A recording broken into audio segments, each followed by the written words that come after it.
Leta Zunze Ubumwe za Amerika zongeye gutangaza ko zigiye kongera kwinjira mu kibazo cya Repubulika Iharanira Demokarasi ya Kongo bundi bushya, kandi bavuze ko bagomba kubaza u Rwanda inshingano zarwo no kumenya neza ko bakuye abasirikare b'u Rwanda mu butaka bwa Kongo. Mwibutse ko Leta Zunze Ubumwe za Amerika n'umugabane w'Uburayi n'ibindi bihugu birimo Ubufaransa, Ubwongereza, Ububiligi n'Ubudage bishinja u Rwanda kuba rwarohereje abasirikare bagera ku 18,000. Nanone kandi mwibutse ko uyu muryango wa Loni uhamya ino raporo neza ukorera muri bino bihugu byo mu Burayi ndetse na Leta Zunze Ubumwe za Amerika bashinjije Leta y'u Rwanda, Leta ya Kigali iyobowe na Perezida w'u Rwanda Paul Kagame kohereza abasirikare babo bagera ku 18,000. Abo bose kandi bakaba baragiye kurwana ndetse mu nyeshyamba za 23 bifatanyije n'abandi barwanyi bari zitabara b'ingabo z'u Burundi.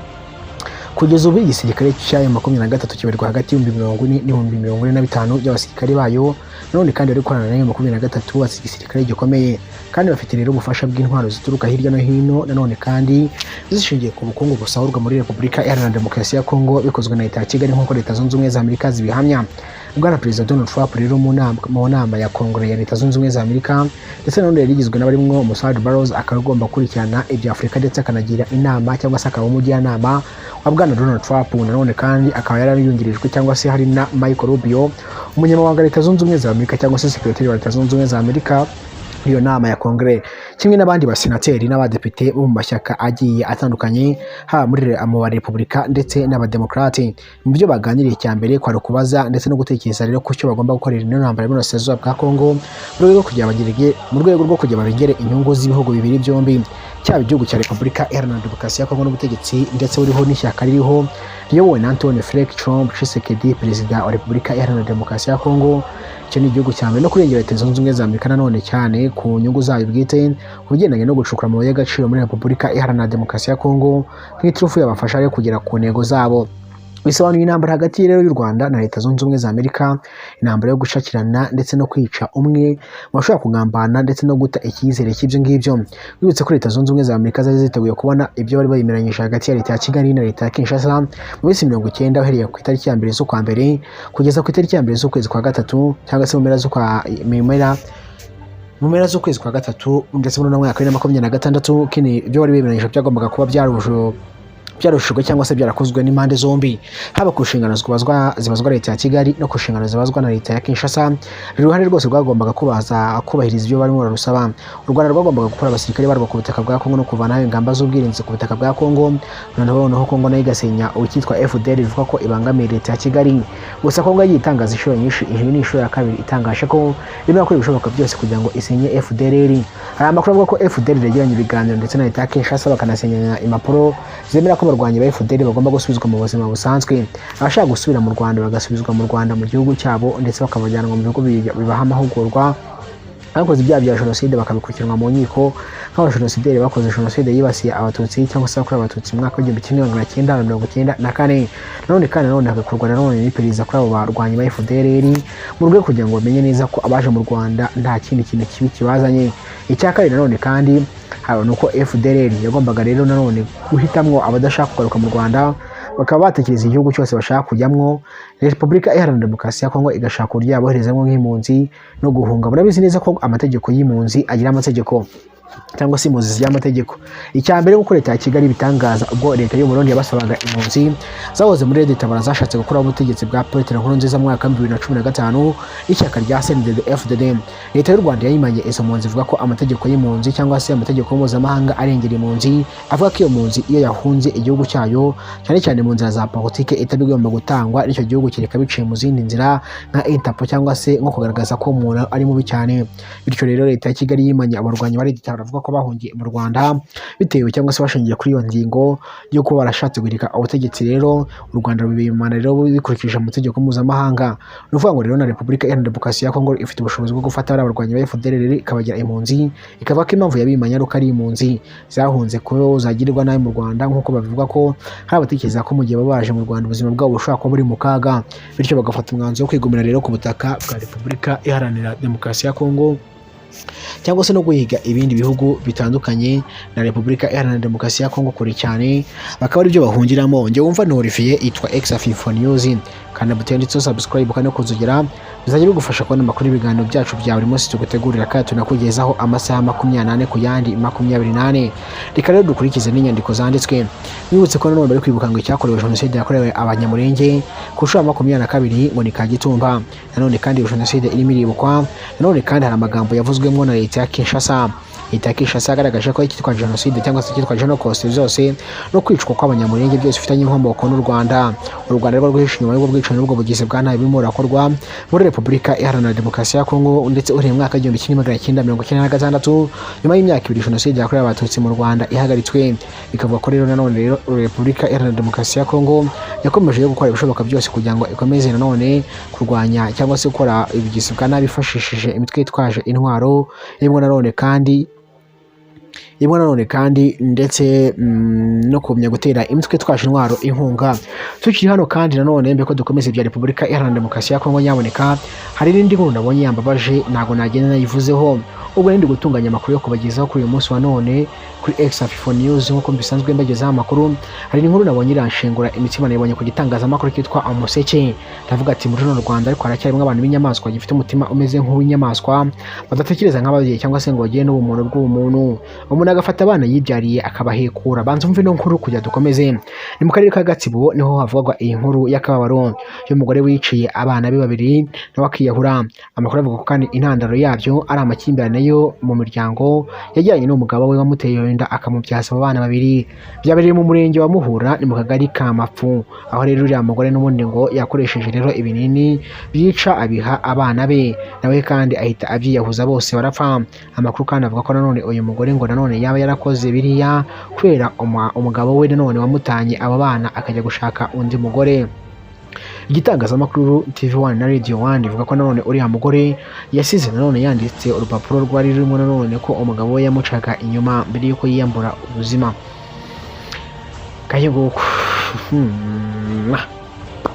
Ibi birakomeye naho kajugujugu rero ya Leta Zunze Ubumwe za Amerika zirimo zirashaka kugarura amahoro muri Repubulika Iharanira Demokarasi ya Kongo nazo zongeye gukora igikorwa.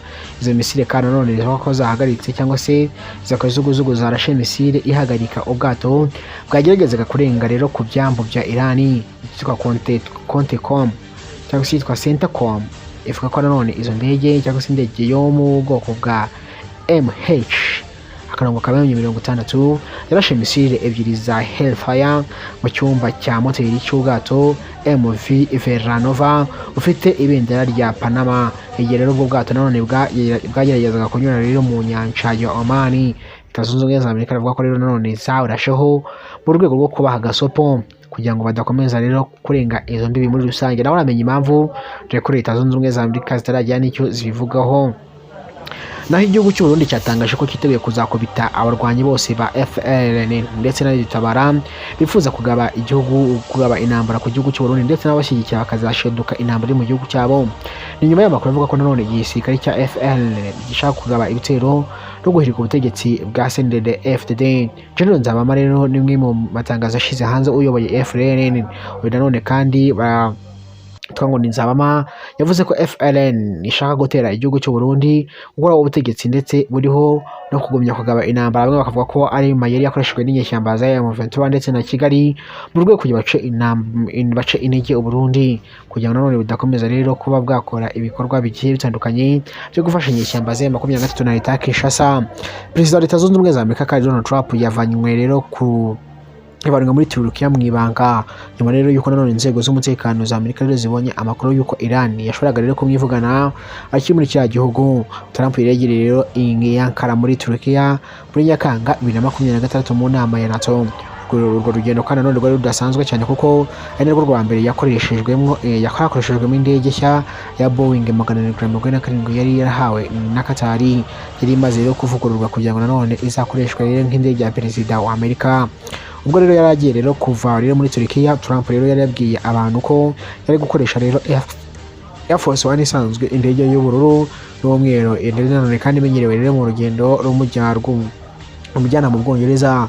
Abanyamakuru ndetse nanone n'abantu rero bari ku kibuga cy'indege babonye Trump rero agenda yerekeza kuri iyo ndege, ariko gahunda iza guhinduka mu ibanga rikomeye. Washington DC bivuga ko Trump yahinduriye gahunda rero isanzwe y'urugendo. maze yimurirwa rero mu ndege ya gisirikare nayo mu bwoko bwa CH-32A. Ibyo nanone kandi ibyo rero byakozwe rero mu ibanga rikomeye kugira ngo rero bimenyekane ko perezida atari muri Air Force One, ndetse yari yitegerejwe rero n'abanyamakuru. Ibiro rero n'amakuru restaurant bivuga nanone ko iki cyemezo cyafashwe nyuma y'uko nanone Amerika ibonye iterabwoba ryizewe ryo kugerageza kwica Trump, nanone rituruka cyane muri Iran, imbere y'uko White House yemeza ko nanone impungenge z'umutekano arizo zatumye rero hakorwa rero uburyo budasanzwe cyane bwo guhisha aho perezida aherereye. Ubu buryo nanone bwari bwakoreshejwe rero bwibukije rero ubundi buryo bwakoreshejwe rero mu mwaka 2000 ubwo perezida Bill Clinton ndetse nanone yimurirwaga rero mu ndege yo mu bwoko bwo kuyobya rero bashobora nanone mu buryo rero bwo kuyobya, ndetse bashoboraga rero gukurikirana urugendo rwe. Nubwo Trump nanone yaje kongera guhura rero n'abanyamakuru ndetse n'indege yari izwi rero nk'iyari gukoreshwa rero mu rugendo, amakuru y'uko nanone yari yavuye rero muri Turkiya mu ndege ya gisirikare yari amaze igihe atazwi. Uburyo perezida Donald Trump rero bwavuzwe cyangwa se ubuyobozi bwa perezida Donald Trump bwavuze ko ibyo byakozwe rero no mu rwego rwo gukaza umutekano wa perezida, cyane cyane rero mu gihe Amerika rero yari imaze rero igihe ihanganye na Iran, kandi hakaba rero hari amakuru y'iterabwoba kuri Trump. Ngaho twikomereze n'amakuru y'iwacu rero mu burasirazuba bwa Repubulika Iharanira Demokarasi ya Kongo. Kuri kuvugwa Leta Zunze Ubumwe za Amerika rero zasabye ko zigiye gutangira gucekinga niba kuko u Rwanda rwarubahirije ibikubiye mu masezerano yari kuba rero ku mpande zombi. Ibyo kandi nibirwa mu gihe ibiganiro byo kuvana abarwanyi ba FDLR mu nzira navyo bikomeje i Kinshasa. Guverinoma ya Repubulika Iharanira Demokarasi ya Kongo yari yatangaje ko ku bayobozi ba politiki rero n'abasirikare b'umutwe wa FDLR yemeye gahunda yo kwamburwa intwaro no gusenywa gusubiza abarwanyi rero mu buzima busanzwe, mu gihe none kandi inari mu biganiro rero n'igihugu rero kizoherezwamwo abo batazemera koherezwa mu Rwanda. Guverinoma ya Repubulika Iharanira Demokarasi ya Kongo yatangaje ko rero abayobozi ba politiki n'abasirikare b'umutwe wa FDLR bemeye gahunda yo kwamburwa intwaro, gusenywa ndetse no gusubiza rero abarwanyi mu buzima busanzwe, mu gihe kandi inari mu biganiro n'igihugu kizoherezwamwo abatazemera koherezwa mu Rwanda. Minisitiri wo kwihuza kw'akarere wa RDC Florent Inzoloni yabivuye mu kiganiro ajyanye na RFA nyuma rero y'amasezerano Kinshasa ivuga ko nanone yasinyanye rero na FDLR mu mpera za Nyakanga. Inzoloni yavuze ko nanone iyi gahunda rero itandukanye cyane n'izindi zagiye zigeragezwa rero mu myaka yashize, kuko nanone abayobozi ba politike n'abasirikare ba FDLR ubwabo rero bagize uruhare rero mu kuyemeza. Yavuze ko kandi Victor Byiringiro uyobora ishami rya Afrika ari nawe wasinye rero amasezerano, ariko nanone General Nawunguka Pacifique Omega uyobora igisirikare cya FDLR nawe hamwe rero n'abayobozi rero b'umutwe nanone bemeye nanone amahame y'iyi gahunda. Inzoloni yagize ati kandi abayobozi ba politike n'abasirikare bemeye nanone mu buryo nanone busobanutse amahame akubiye rero muri gahunda yo kwambura intwaro no kubasubiza mu buzima busanzwe. Ariko nubwo nanone RDC kuko nanone iyo gahunda rero y'ibikorwa y'ingengabihe nanone n'ingengo y'imari byamaze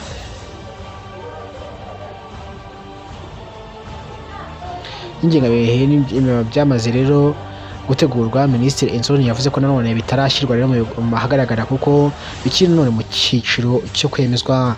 Yijeje kandi ibikorwa nanone ko kuko ibikorwa bizatangira rero mu gihe nanone cya vuba. Avuga ko kandi Kinshasa ishaka guhagarika burundu ikibazo cya FDLR. Kuri ubu rero ikibazo nanone gikomeye cyane kitabona igisubizo ni icy'abarwanyi ba FDLR batifuza gusubira mu Rwanda. Inzoloni kandi yatangaje ko RDC yamaze kubona nanone igihugu cyo muri Afurika cyemeye kwakira bamwe rero muri bano barwanyi. Ati rero bumva ko nanone gusubira rero mu Rwanda biboroheye bazasubirayo, abatabishaka bazabona rero amahirwe yo kwimurirwa rero mu gihugu kimwe cyangwa se byinshi. Ikindi kibazo Kinshasa ivuga ko kandi nanone itaramenya neza ndetse umubare rero w'abarwanyi ba FDLR bazamburwa intwaro. Umubare rero watangajwe rero n'impande zombi zitandukanye kandi iratandukanye cyane. Bamwe bavuga ko nanone abarwanyi bagera ku 3,000 mu gihe abandi bavuga ko nanone bashaka kuba irenga 20,000. Minisitiri Inzoloni yavuze ko nanone kandi kuri ubu nta mubare ntakuka RDC ifite. Yavuze ko ari gahunda nanone yo kwambura intwaro yari nayo rero izafasha rero kubamenya no kubabarura ndetse no kumenya aho bahereye. ati uyu munsi rero tuvuga ko ari 500, abanyarwanda bakavuga ko ari 10,000, abandi bakavuga ko ari 5,000. Icy'ingenzi nuko iyi gahunda izatuma rero abarwanyi bose rero bamenyekana. Kinshasa iravuga ko nanone muri ibi bihe rero mu gihe cy'amasezerano ya Washington DC yasinyanye n'u Rwanda isaba rero gusenya uyu mutwe wa FDL w'abajenosideri. Minisitiri w'ububanyi n'amahanga Ambroise Nduhungirehe ariko gutangaza ko rero iby'amasezerano ndetse yasinyanye na FDL ari ukuyobya ndetse bitemewe n'amategeko. Leta Zunze Ubumwe za Amerika zo zatangaje ko rero zigiye gutangira gukora isuzuma hagati y'u Rwanda ndetse na Repubulika Iharanira Demokarasi ya Kongo mu gusuzuma no kumenya neza ko gahunda yabo biyemeje ku mpande zombi ziyubahirizwa no kumenya neza ko nanone iyi gahunda igomba kuzashyirwa mu bikorwa haba ku ruhande rwa FDL rwa Kinshasa ndetse n'u Rwanda. Abatazabyubahiriza ni ibihano bizakurikiraho ndetse nanone ubwo n'ibihano byongera ku bindi by'u Rwanda. Gusa usibye ko ibihano bafatiye abayobozi b'u Rwanda ntacyo byangiza ku batunzi b'u Rwanda bitewe n'uko babifatiwe nyine n'ubu bonyine bagomba kuzabona ingaruka zabyo, ariko nanone ntabyo ni bikomeye cyane kuko hari igihe usanga nta n'ubutunzi bafite muri Leta Zunze Ubumwe za Amerika. Yanutse bike kino kiganiro cyo kuri uyu munsi wa none, ngiye umvaga nitwa Olivier naho yitwa X54 News. Iyo udakanze buto yanditseho subscribe, sabone cyangwa se ukandi kunzukira bizajya bigufasha kubona amakuru n'ibiganiro byacu bya buri munsi tugutegurira kandi tunakugezaho amasaha 24 ku yandi 28.